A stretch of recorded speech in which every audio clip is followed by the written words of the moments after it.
آج یہ بدعمل ناتخواں اس طرح کے اشعار پڑھتے ہیں. میرے پاس فتویٰ آیا کہ رضی اللہ عنہ کہنے والے کوئی اور ہوں گے، اساں تا کہنا ہے علیہ السلام علی مولا.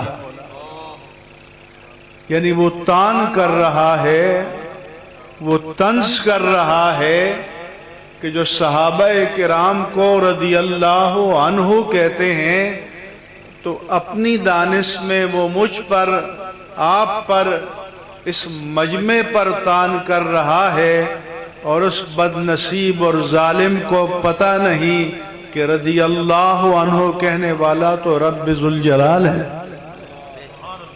اللہ فرماتا ہے کہ رضی اللہ عنہم ورضوا عنہ. تو جو اللہ کی ذات پر تان کرنے سے باز نہ آئے تو اس کی بربادی کی راہ میں کوئی رکاوٹ باقی رہ جاتی ہے.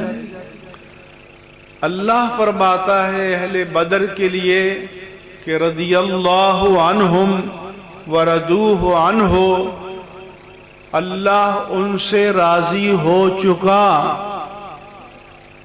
ماضی کا صیغہ ہے اور وہ اللہ سے راضی ہو چکے.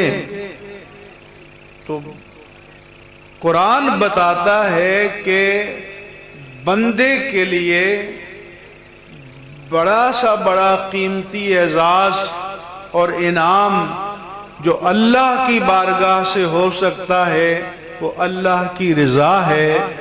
اور یہ بدبخت ناتخوان اس کا مذاق اڑاتے ہیں اور لوگ اس پر سبحان اللہ کہتے ہیں اور نوٹ پھینکتے ہیں. ان سب کو اللہ کی بارگاہ میں جواب دہ ہونا پڑے گا. اور جو علماء اس طرح کے اشعار سن کر اسٹیج پر خاموش رہتے ہیں اور روکتے اور ٹوکتے نہیں ہیں یا پیر ہیں، ان سب کو بھی اللہ کی بارگاہ میں جواب دینا پڑے گا. اللہ تعالیٰ فرماتا ہے کہ یا ایتھا النفس المطمئنہ ارجعی الی ربک راضیۃ مرضیہ، کہ اے نفس مطمئنہ تو اپنے رب کی طرف لوٹ آ. اللہ کی ذات تمہارا استقبال کرنے کے لیے تیار ہے، اس حال میں کہ تو رب کو راضی کرنے والا ہے اور رب نے تو تجھے راضی کر ہی دیا ہے. تو اللہ تعالیٰ اپنی رضا کو ایک انعام کے طور پر بیان کرے اور یہ بدبخت لوگ اس کا مذاق اڑائیں جلسوں میں، پبلک میں، اور کوئی ان کو روکنے اور ٹوکنے والا نہ ہو.